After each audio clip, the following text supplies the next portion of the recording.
Okay, so we dealt with the Franks last time.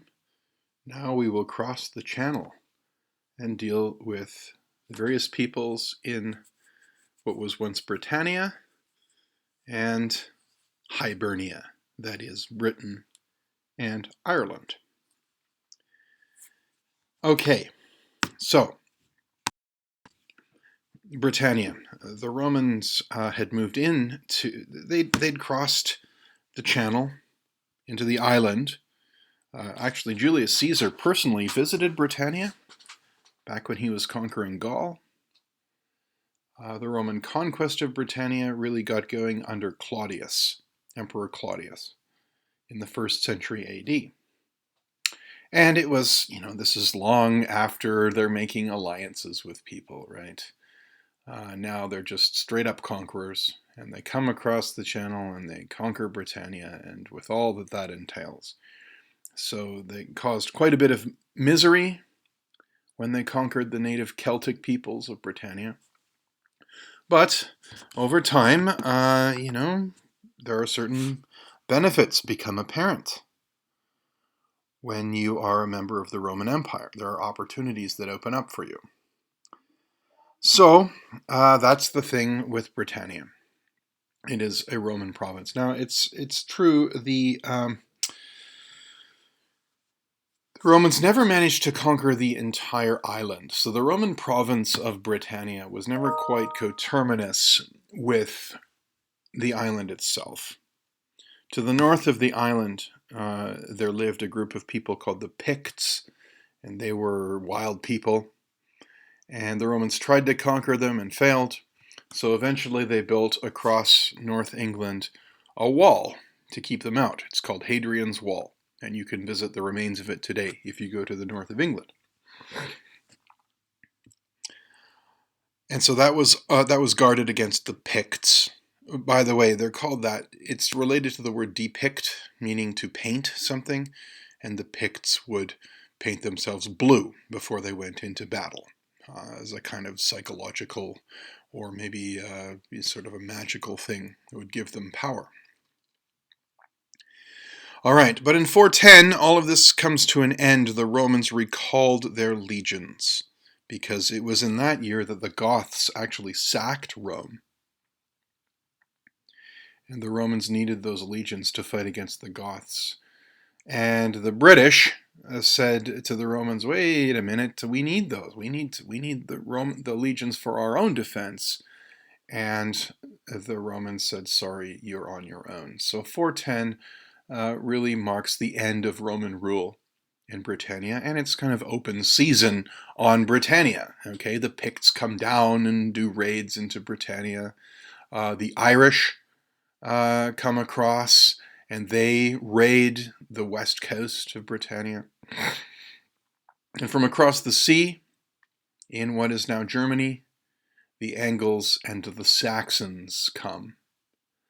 And that is, that's the most important one, okay? The Angles and the Saxons, because not only did they raid, they also stayed and settled. Now the British, so basically the Celtic people who were in Britain, who had been Romanized somewhat, they were left to fend for themselves, and so they organized themselves into kind of local militia units with warlords, all right? And if he ever existed, King Arthur would have been one of these native British warlords fighting against the invading Anglo Saxons. That's all that King Arthur ever was. Of course, King Arthur comes to be a very important figure in medieval myth and literature.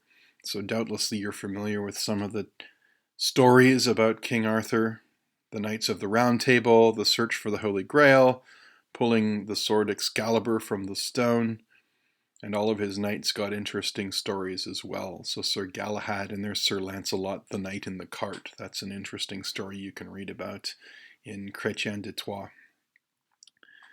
So all of this comes later. I mean, it's really quite interesting how you can spin a great deal out of just a few basic historic facts. Okay, so the title of this slide is England, not Britannia. Okay, so it's just like France. Okay, the Franks come into Gaul, and so Gaul is now France.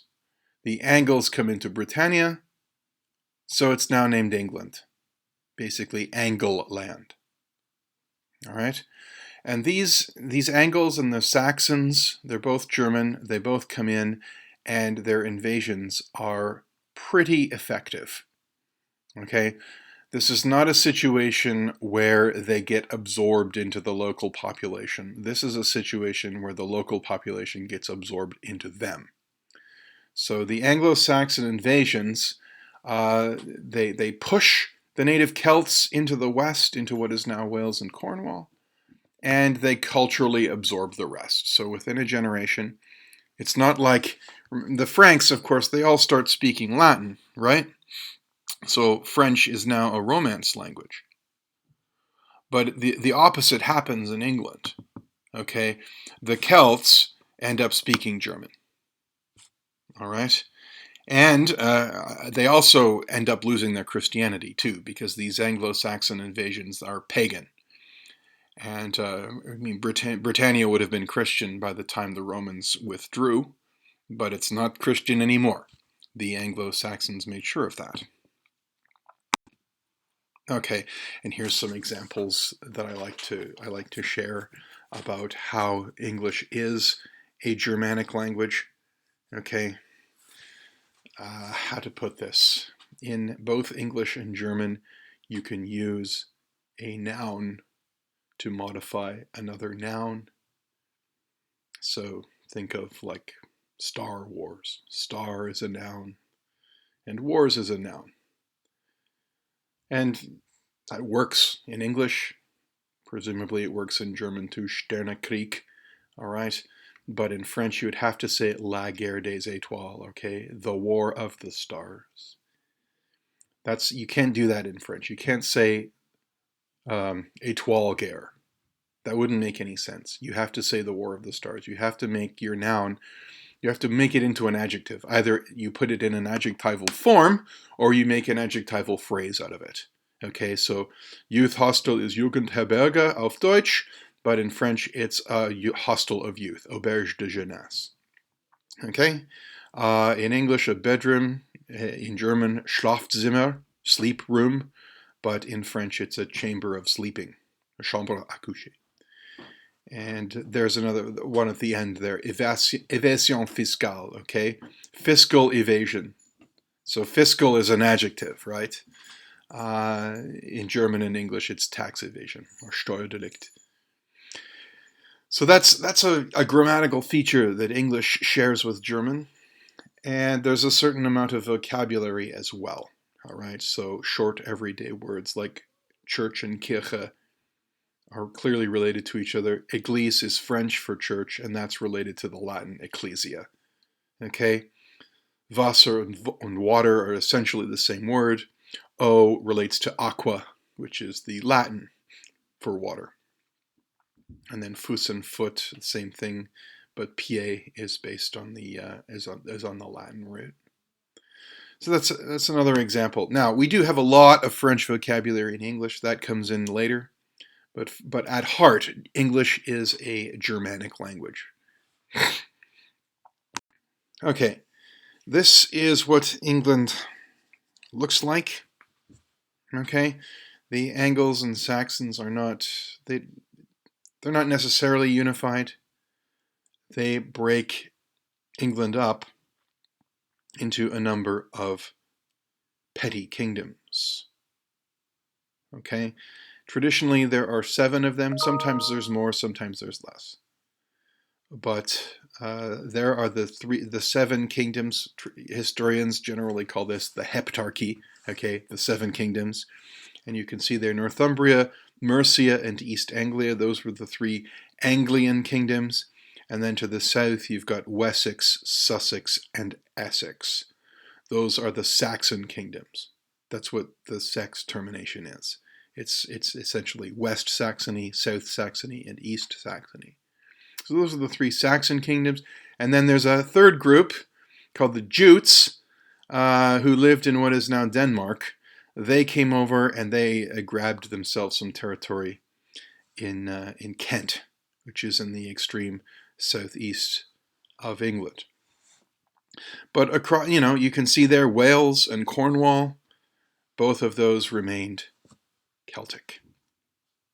And in fact, that's where, in the Welsh, they tell stories about King Arthur. Okay. The idea is that King Arthur has gone off to Avalon. He got injured and he goes off to Avalon and he's recovering, and eventually he's going to come back and he's going to liberate Britannia for the Welsh. He's going to defeat those wretched Anglo Saxons. But he never did come back, and eventually these stories that the Welsh told each other were picked up by the English, and they traveled from there. So pretty soon all of Europe is telling stories about the great King Arthur. Okay.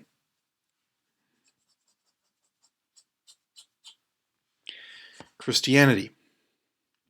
As I say, the Anglo Saxons are pagan. The Welsh would have remained Christian.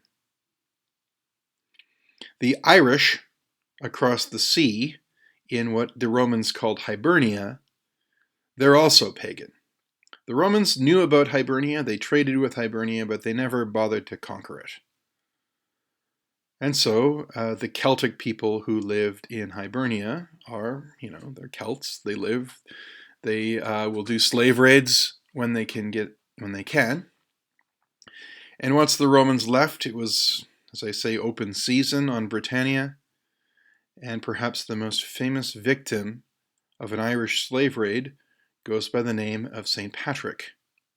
He was a Welsh Christian who was minding his own business when he was captured and enslaved by Irish raiders and brought to Ireland, where he was put to work tending flocks in some lord's field. Now, clearly St. Patrick had a very deep and abiding faith in God. He believes that if God causes unpleasant things to happen, it's all for a purpose. And so Patrick is enslaved for 6 years. He learns the Irish language, but then he escapes. He gets back to Wales, and then he goes to France, actually. And he realizes that God allowed him to be enslaved and to learn the Irish language because God had plans for him, and the plans were to go to Ireland and convert them to Christianity. That was his goal. That was his mission. So he trained as a missionary. He returned to convert the Irish, and he was remarkably successful. Now, he's by no means the only missionary to the Irish, but he is the most famous, and he kind of stands in for all of them. And there are 2 stories told about him, which are always quite fun. One has to do with the shamrock, the other has to do with snakes. So here we go. There is a St. Patrick in the style of a Byzantine icon. Note what he is holding. He's holding a shamrock. If you go out to drink on St. Patrick's Day, the bar will be decorated with all kinds of shamrocks. It is a symbol of Ireland. Why is it a symbol of Ireland? It is allegedly how St. Patrick explained the concept of the Holy Trinity to some Irish king. Because this is often a stumbling block to people, right? Christianity claims to be monotheistic, but it keeps talking about Father, Son, and the Holy Spirit, which that sounds like 3 gods to me, not just one.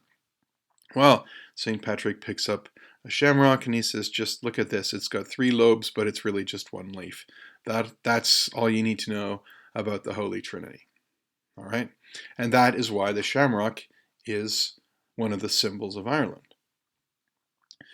Now on the right, that is more in the style of a Catholic prayer card. You see St. Patrick dressed as a bishop with his mitre and his bishop's staff, and he's pointing his finger accusingly at a group of snakes. There are no snakes in Ireland, no native snakes in Ireland, and the story goes that St. Patrick expelled them Because in Christian iconography, the snake is a symbol of evil. And so St. Patrick, when he converted Ireland, he commanded the snakes to slither into the ocean, and so they did. And so Ireland was thereafter free from evil. I regret to say that this didn't actually happen. What happened was that as the glaciers retreated after the last ice age, the ocean levels rose up, and Ireland became an island before any snakes got there. So ever since the last ice age, there have been no native snakes in Ireland, although I assume that people keep them as pets, or there's reptile zoos where there are snakes. But it's not got anything to do with St. Patrick, unfortunately. Okay. So St. Patrick and other missionaries helped to convert the Irish to Christianity. And Christianity really took off. There was a certain appeal to it. I think it was in some ways it's a generational thing. It's the hip, cool thing to do. And it's an easy way to get out of if you're a young woman and you don't want to get married to the person that your father wants you to get married to, you can become a nun, and that'll take you out of the marriage market. It'll get you free from your parents' sort of authority. But I assume that Christianity has a certain inherent appeal, and it took off, and so very quickly all of Ireland is on fire for Jesus.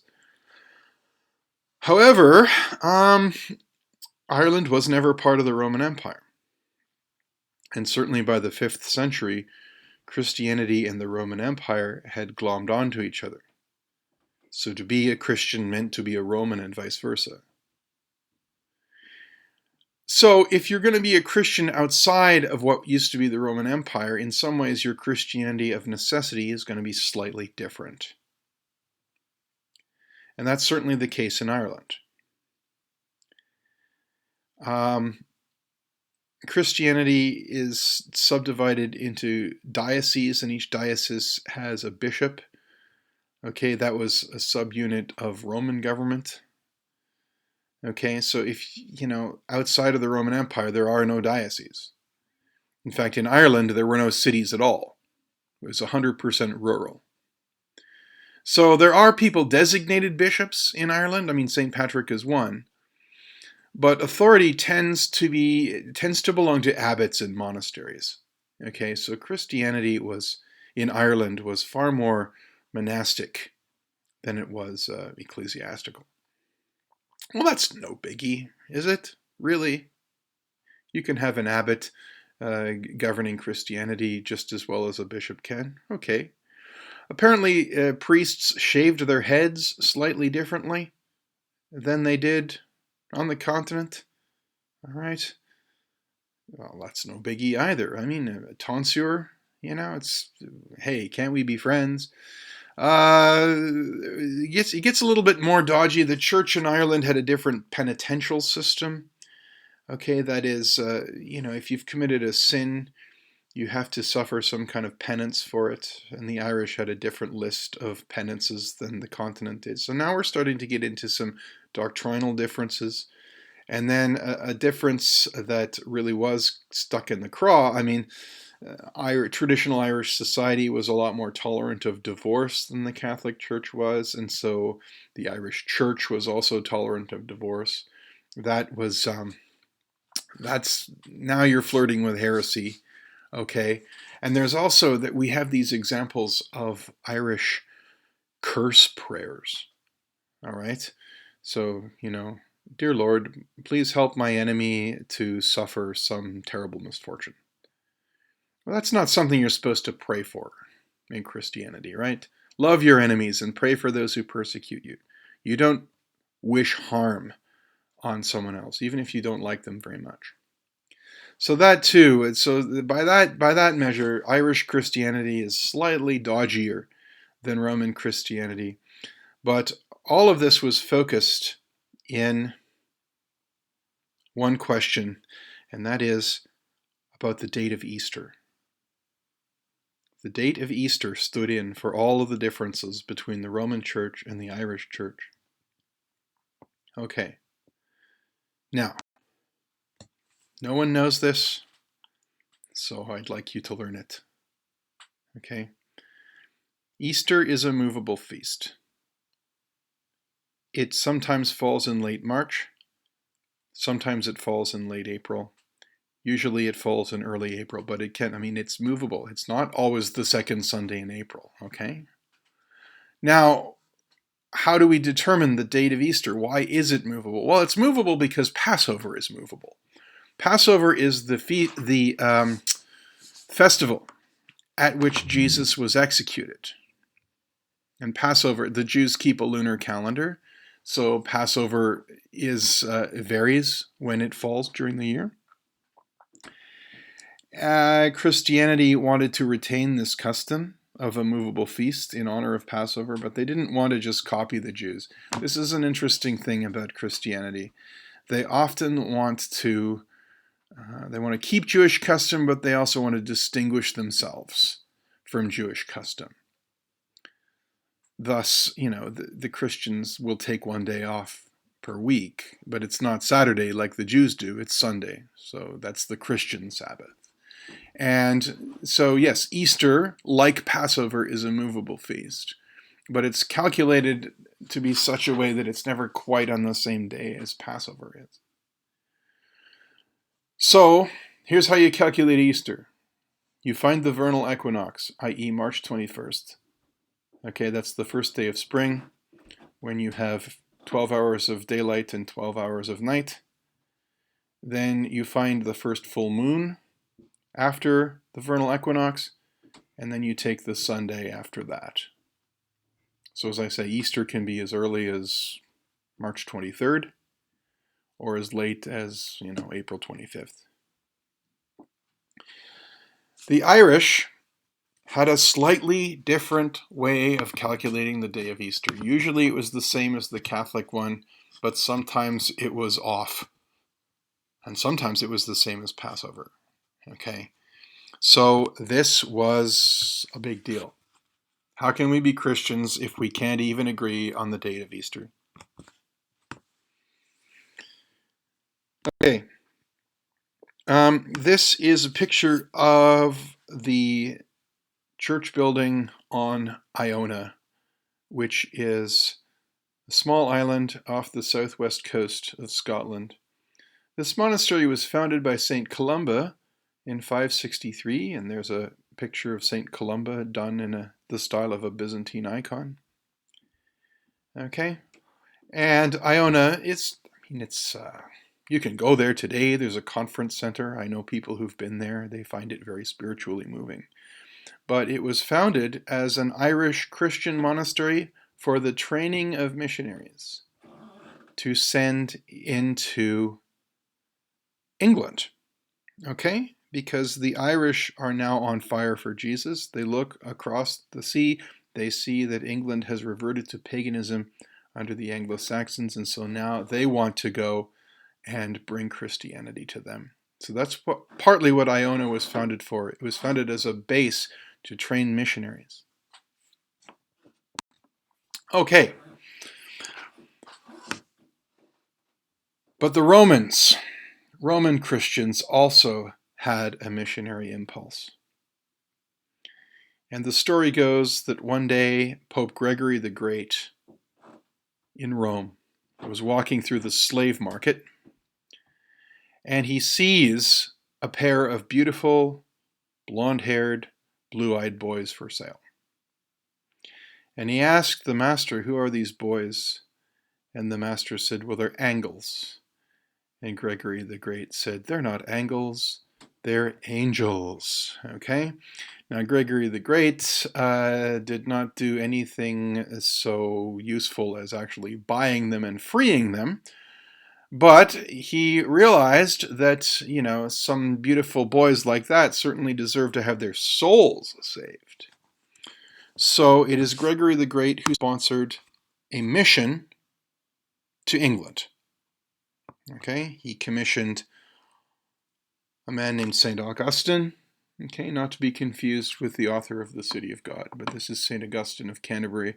St. Augustine and a team of about 40 missionaries were sent from Rome up through France, and they crossed the Channel at the shortest distance. It'll get you to Dover in Kent.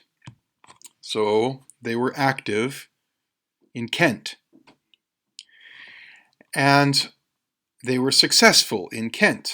They managed to convert King Ethelbert of Kent to Roman Catholic Christianity. And of course, once the king gets to be a Catholic Christian, their job is a lot easier. All right, so now this is the official religion of Kent, and the missionaries can go around and explain what the new religion is going to be. Now, the capital of Kent is Canterbury, and this is why the Archbishop of Canterbury gets to be head of the Church of England. It's because his diocese is the oldest. Okay? And Kent, of course, becomes the base for converting other Anglo Saxon kingdoms. So one by one, they fell to Roman Christianity. Sussex, Essex, Wessex, Mercia, East Anglia, Northumbria. They all, after a time, convert to Roman Catholic Christianity. Here's a slide showing Canterbury Cathedral, which you can go and see. That's the seat of the Archbishop of Canterbury, who is currently Justin Welby. So that's his home church. He is the head of the Church of England.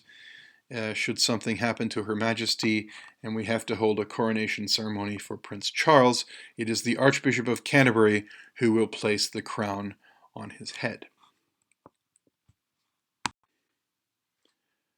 So one by one, Anglo-Saxon kingdoms convert to Christianity. The last to do so is the most northern of them, and that is Northumbria. But by the time Catholic missionaries got to Northumbria, they discovered another set of missionaries running around. That is Irish Christian missionaries sent down from Iona. And I think King Oswy saw the writing on the wall. I mean, paganism is old school. Christianity is the way of the future. So he wanted to convert to Christianity, but he didn't know which brand to convert to. It's two rival sets of missionaries in Northumbria, and they don't seem to be getting along with each other. They don't seem to agree on everything. So he called something called the Synod of Whitby in 664 to decide which brand of Christianity to convert to. Both sides got the chance to explain themselves, but eventually he picked Roman Christianity, and the Irish were expelled from Northumbria. There was probably a foregone conclusion, really. I mean, if you're going to convert to Christianity, you definitely want to be the same brand of Christian as all the other Anglo-Saxon kingdoms. It would just make trade and diplomacy a lot easier. Our chief source for the Synod of Whitby is a book called The History of the English Church and People by someone named the Venerable Bede, an Anglo-Saxon monk.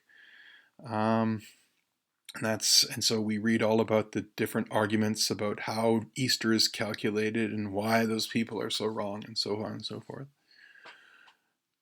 I would say that it does drive a wedge between the English and the Irish. Okay, the Irish don't like the English very much. England ruled Ireland for most of its history and were actually quite oppressive. This goes all the way back. I mean, the English have always looked down on the Irish for religious reasons. They're kind of hillbillies, and not only that, they've got a weird type of Christianity too. So unfortunately, that is an effect of this difference in religion. It exacerbates the distinction between the English and the Irish. All right, so that ends this lecture on England and Ireland.